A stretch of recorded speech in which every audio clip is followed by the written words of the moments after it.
Hi అండి, welcome to cook to easy. ఈరోజు hakka noodles ఎలా చేసుకోవాలనేది చూడబోతున్నామండి. చాలా సింపుల్గా చేయొచ్చు. రండి, ఈ రెసిపీ చేయడానికి ఏమేమి కావాలి, ప్రాసెస్ ఏంటి అన్నది చూసేస్తాం.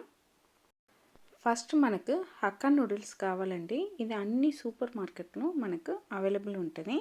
దీంట్లో ఉన్న ఈ నూడిల్స్ని మనం 80% కుక్ చేసి ఇట్లా వాటర్ నుంచి సెపరేట్ తీసి పెట్టుకోవాలండి. మీరు ఇలా నూడిల్స్ తీసుకొని మనం చూసామంటే అది స్ప్లిట్ అయిపోవాలి. అట్లా ఆ విధంగా మనం కుక్ చేసుకొని ఒక స్పూన్ ఆయిల్ వేసి నేను ఇట్లా మిక్స్ చేసి పెట్టానండి. ఇది ఫస్ట్ స్టెప్. ఇక్కడ మనకు నూడిల్స్ అనేది రెడీగా ఉంది. రండి, నెక్స్ట్ ఏమేమి చేయాలనేది చూసిస్తాం. పొయ్యి మీద ఒక గిన్నె పెట్టేయండి. గిన్నె వేడి అయిన తర్వాత 2 టీ స్పూన్ అంత ఆయిల్ తీసుకోండి. ఇప్పుడు మనం వేసిన ఆయిల్ గిన్నెలకు అన్ని చోట వచ్చినట్టు స్ప్రెడ్ చేసుకోండి. ఇలా స్ప్రెడ్ చేసుకున్న తర్వాత మనం ఏమేమి వేయాలనేది చూస్తాం.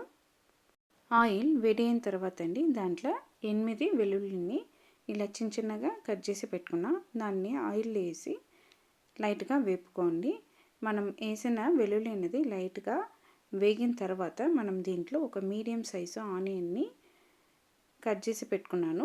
ఆ ఆనియన్ని కూడా వేసి నేను ఫ్రై చేస్తున్నా. మీ దగ్గర స్ప్రింగ్ ఆనియన్స్ ఉంటే ఈ స్టేజ్లో మీరు స్ప్రింగ్ ఆనియన్స్ కూడా వేసి ఫ్రై చేసుకోవచ్చు అండి. టేస్ట్ భలే ఉంటుంది.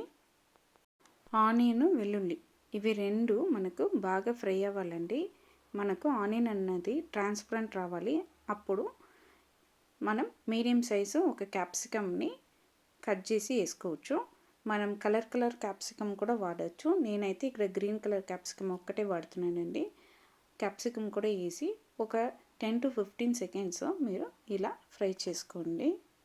మనం వేసిన ఆనియన్, వెల్లుల్లి అలానే క్యాప్సికమ్ ఇవి అన్నీ మనకు ఫ్రై అయిపోయింది. ఇప్పుడు ఈ స్టేజ్లో ఒక పావు కప్ అంతా క్యాబేజ్ని నేను సన్నగా కట్ చేసి పెట్టుకున్నానండి. ఆ క్యాబేజ్ని కూడా మనం ఈ ఆనియన్తో సహా వేసి బాగా ఫ్రై చేసుకోవాలి. మీకు ఇక్కడ క్యాబేజ్ అనేది ఫుల్ కుక్ అవ్వాలనేది ఏమి లేదండి. మనకు క్యాబేజ్ అనేది లైట్గా ఫ్రై అయ్యి ఆ రా స్మెల్ అనేది మనకు ఉండకూడదు, అంతే. ఇట్లా ఫ్రై చేసిన తర్వాత మనం హక్కా నూడిల్స్కి కావాల్సినంత ఉప్పు వేయండి. ఉప్పు వేసి తర్వాత మనం సాసెస్ వేసుకోవాలండి. ఉప్పు వేసి ఒక్కసారి ఫ్రై చేసి పెట్టేయండి. ఇప్పుడు దీంట్లో ఏమేమి సాసెస్ వేయబోతున్నాం అనేది చూస్తాం రండి. క్యాబేజ్ రాస్మాల్ వెళ్ళిన తర్వాత అండి, ఫస్ట్ మనం గ్రీన్ చిల్లీ సాస్ తీసుకుంటున్నాము. ఇది 1 టీ స్పూన్ వేసుకోండి. ఇప్పుడు రెడ్ చిల్లీ సాస్ అండి 1.5 టీ స్పూన్ తీసుకోండి. ఇక్కడ మీకు కారం ఎక్కువ కావాలంటే మీరు 2 టీ స్పూన్ వేసుకోవచ్చు. అలానే సోయా సాస్ వచ్చి ఒక 3/4 టీ స్పూన్ నుంచి 1 టీ స్పూన్ వరకు మనం తీసుకోవచ్చండి. నేనైతే ఇక్కడ 3/4 టీ స్పూనే తీసుకుంటున్నా. మనం వేసిన ఈ సాసెస్ అన్నీ మనం వేసిన వెజిటబుల్స్లో కలిసినట్టు బాగా మనం ఫ్రై చేసుకోవాలండి. మనం వేసిన ఈ గ్రీన్ చిల్లీ సాసు అలానే red chilli sauce, soya sauce దీంట్లో ఉన్న రా స్మెల్ అనేది వెళ్ళిన తర్వాతని మనం కుక్ చేసి పెట్టుకున్న ఈ హక్కా నూడిల్స్ని దీంట్లో వేసేయండి. బాగా మనం వేసిన మసాలా అన్నీ నూడిల్స్కు కోట్ అయినట్టు కలుపుకోవాలి. ఇక్కడ మనం నూడిల్స్ని వేసి కలుపుతున్నప్పుడు వీలైన వరకు ఇలా 2 స్పూన్స్ కానీ 2 ఫోర్క్స్ కానీ పెట్టి కలుపుకోవాలండి. అప్పుడే మనకు ఆ నూడిల్స్ అనేది అలా లాంగ్గానే ఉంటుంది. లేదంటే మన నూడిల్స్ అనేది బ్రేక్ అయిపోతుంది.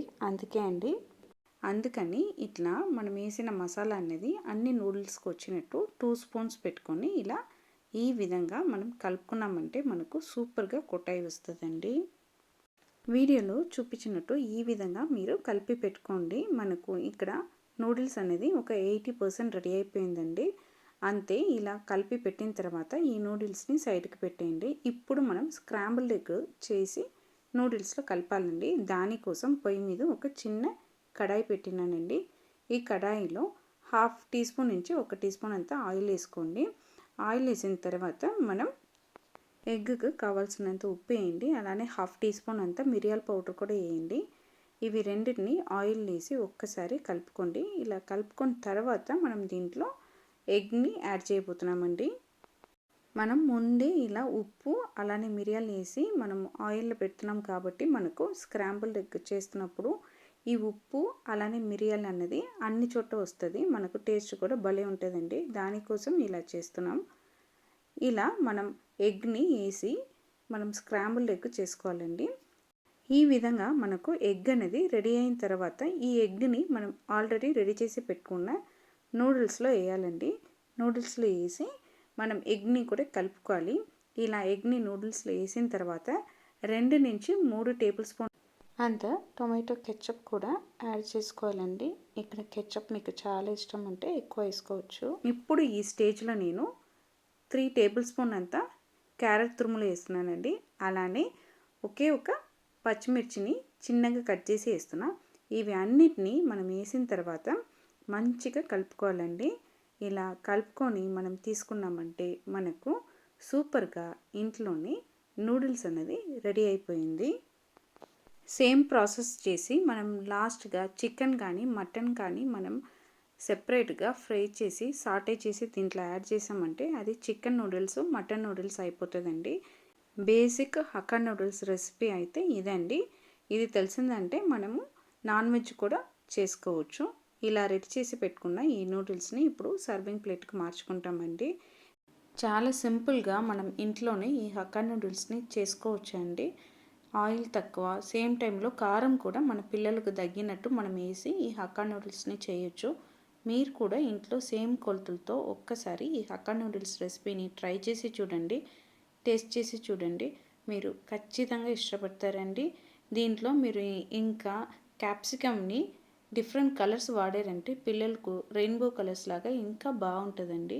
ఒక్కసారి ఈ హక్కా నూడిల్స్ రెసిపీని ఇంట్లో ట్రై చేసి చూడండి, టేస్ట్ చేసి చూడండి. మీరు ఖచ్చితంగా ఇష్టపడతారండి. మీకు ఈ హక్కా నూడిల్స్ రెసిపీ నచ్చిందంటే కుక్ టు ఈజీ ఛానల్ని లైక్ చేయండి, షేర్ చేయండి, కమెంట్ చేయండి. తప్పకుండా కుక్ టు ఈజీ ఛానల్ని సబ్స్క్రైబ్ చేయండి. బాయ్ అండి.